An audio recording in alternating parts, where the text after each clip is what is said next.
防止打呼噜的简单方法。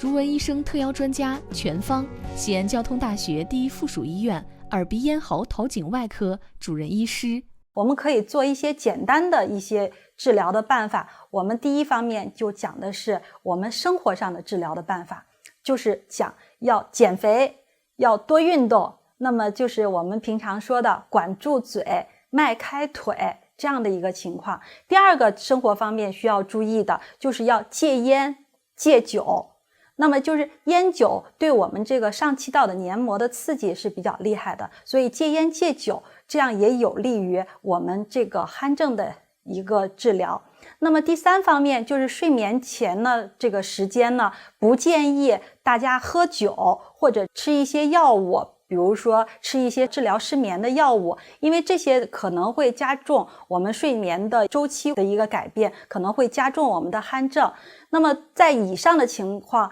大家都已经避免了之后，如果还有鼾症，我们就建议是一个睡眠姿势的改变，尽量侧卧位而不要仰卧位。那么大家看一下，我们发生鼾症的时候，主要是由于这个位置软腭扇动，那么软腭向后塌陷，舌根向后塌陷，与咽后壁这个位置接触而发生的一个鼾症声音，发生了一个呼吸道的阻塞。所以呢，我们如果平卧位的时候，我们的软腭受重力的作用，那么它就会向后塌陷，与我们的咽后壁接触，我们的舌根也受重力的作用，也向后与咽后壁接触，一个塌陷。所以这个睡姿呢，会导致我们的鼾症加重。所以对于轻微的鼾症的病人或者轻微的偶萨斯的患者的病人，我们建议要侧卧位来睡。那么你可以在你的背的这个地方垫一个小枕头，这样的话就是可以避免你的仰卧位。